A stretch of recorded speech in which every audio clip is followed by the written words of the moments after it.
काय एकच योजना घेऊन बसलेत राव, 35% सबसिडी आणि 50 लाख कर्ज. त्या व्यतिरिक्त देखील बऱ्याच योजना आहेत की उद्योजकांसाठी. कोणत्या आहेत त्या योजना महाराष्ट्र सरकारच्या ज्या तुम्हाला लोन आणि सबसिडी देतात, या इकडे सांगतो. आपण पाहत आहात महाराष्ट्र न्यूज नेटवर्क. मुख्यमंत्री रोजगार निर्मिती कार्यक्रम म्हणजे सीएमईजीपी योजनेबद्दल तर तुम्ही ऐकून असालच. 50 लाखापर्यंत कर्ज या योजनेच्या माध्यमातून मिळतं आणि 35% पर्यंत सबसिडी मिळते. त्यानंतर महाराष्ट्र सहकार क्षेत्रातील उद्योग कर्ज योजना आहे. त्यासोबतच महाराष्ट्र सूक्ष्म लघु व मध्यम उद्योग धोरण म्हणजे MSME पॉलिसी कर्ज सुलभता अंतर्गत प्रकल्प गुंतवणुकीवर क्षेत्रनिहाय 10 ते 30% पर्यंत सबसिडी तुम्हाला मिळू शकते. त्यानंतर महिला आर्थिक विकास महामंडळाच्या माध्यमातून महिला उद्योजकांना किंवा बचत गटांना कर्ज व सबसिडी मिळते. महाराष्ट्र राज्य मागासवर्ग आयोगाच्या माध्यमातून 1 लाख ते 10 लाखापर्यंत कर्ज तुम्हाला मिळू शकतं आणि यावर बऱ्याच वेळा काय होतं की जे व्याज आहे ते महामंडळाच्या माध्यमातून भरलं जातं.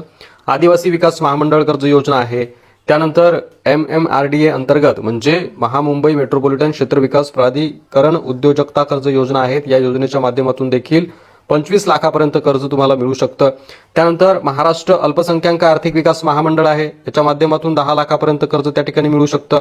त्यानंतर विमुक्त भटक्या आणि इतर मागासवर्ग विकास महामंडळ कर्ज योजना आहे.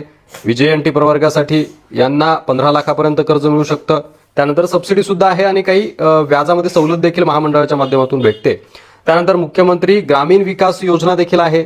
या योजनेच्या माध्यमातून 25 लाखापर्यंत कर्ज तुम्हाला मिळू शकतं व्यवसाय सुरू करण्यासाठी किंवा विस्तारासाठी. अशा अनेक महाराष्ट्र सरकारच्या योजना आहेत ज्या योजनांचा लाभ घेऊन तुम्ही तुमच्या उद्योग व्यवसायासाठी कर्ज मिळवू शकता, सबसिडी मिळवू शकता. आणि अशा असंख्य योजनांची माहिती जर तुम्हाला एकत्रित हवी असेल तर कमेंटमध्ये सरकारी योजना टाईप करा. मी सर्व सरकारी कर्ज योजनांच्या माहितीचा संपूर्ण सविस्तर मेसेज तुम्हाला इन्स्टा किंवा फेसबुकवर पाठवेन.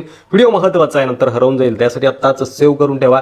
शेअर करायला विसरू नका तुमच्या भावी उद्योजक मित्रांसोबत आणि अशाच महत्त्वपूर्ण व्हिडिओसाठी फॉलो नक्की करा.